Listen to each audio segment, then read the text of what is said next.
Bonjour à tous les belles âmes, c'est Nelly d'Énergie Soins Divins. J'espère que vous allez bien. Donc aujourd'hui, dans la vidéo du dimanche, on va parler de comment allumer sa lumière intérieure ou comment éveiller l'être divin qui sommeille en nous.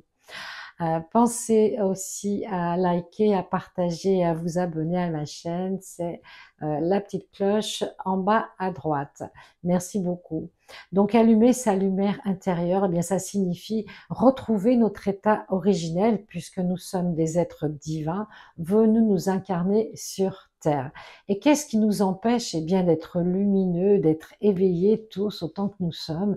Ce sont les pensées négatives principalement, les traumatismes, les soucis de santé, les emprises aussi des fois du bas astral, des énergies qui nous plombent. Et puis, nous avons tous, bien sûr, dans la matière, des soucis quotidiens et il faut les traverser, les dépasser, les surmonter et c'est pas toujours facile, bien évidemment, ça fait partie, de notre travail, justement, d'incarnation. Et ces zones d'ombre, que ce soit les soucis ou le bas astral ou des gens qui sont énergivores autour de nous, ces soucis, elles empêchent notre âme de s'élever, bien sûr, puisque l'âme, elle veut être légère, elle veut pouvoir vraiment aller dans les plans de lumière, vous inspirer, vous donner des bonnes idées, etc. Mais si votre corps physique et votre incarnation pèsent lourd en ce moment, votre âme, elle a du mal justement à s'élever et on est ce qu'on appelle en dualité entre le corps physique et l'esprit, le moi supérieur. Donc, il faut dans un premier temps, à mon avis, ça n'engage que moi bien sûr, libérer ces blocages, mais pour ça, il faut les accepter, il faut les accueillir. Ok, je vis une période difficile, qu'est-ce que j'ai à apprendre?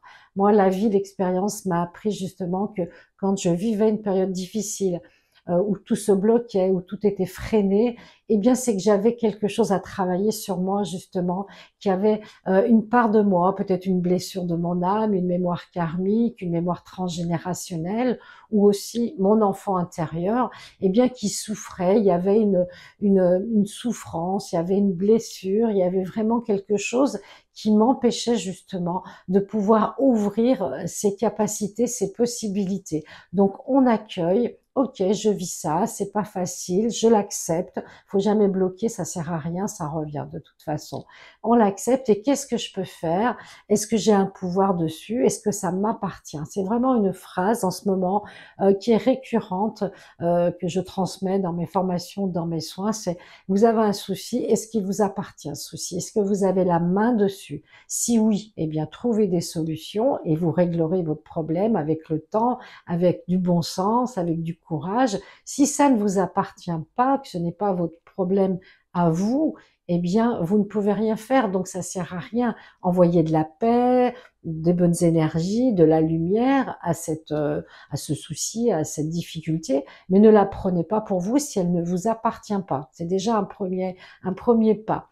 Ensuite, il faut travailler sur votre corps physique puisque c'est lui qui est mal en ce moment. Dormez. Le sommeil, c'est vraiment un moment où on se ressource parce que votre âme, la nuit, elle a besoin d'aller se régénérer, aller dans les plans de lumière, d'aller dans sa famille d'âme et votre corps physique, il a besoin de repos. Si on ne dort que 4 heures ou 5 heures par nuit ou que les nuits sont découpées, vous ne pouvez pas vous ressourcer. Donc, vous serez dans une fatigue latente que vous allez traîner. Donc, pour ce faire, vous avez des plantes, vous avez de la valériane, du houblon, de la passiflore, du millepertuis. Prenez, faites une cure. À l'automne, c'est très bien de faire une cure pour se désintoxifier un petit peu au niveau du foie, des organes, et puis pour pouvoir vous apaiser du magnésium, etc. Et puis, parlez à votre âme, laissez-la s'exprimer, écoutez-la, parce que souvent on ne l'écoute pas. On s'écoute soi, mais on n'écoute pas notre âme. En méditation, avec une belle respiration, où vous allez marcher en forêt, vous vous mettez au milieu de la nature et vous écoutez le silence, vous écoutez votre âme et elle va vous envoyer, vous verrez, des petits messages et là, vous allez avoir vos idées beaucoup plus claires.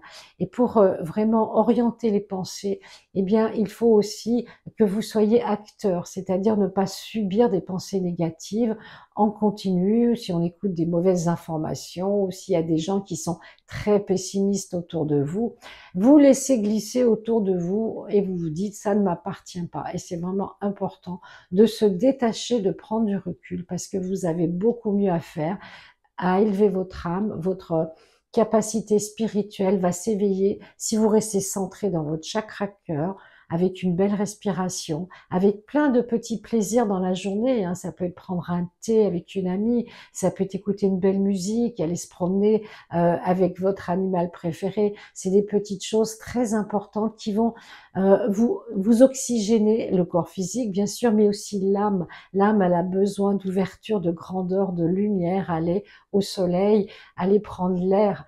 Et vraiment, tout ça, vous verrez que vous allez pouvoir allumer cette lumière intérieure si vous vraiment vous faites un travail d'introspection et d'ouverture au niveau de votre chakra cœur.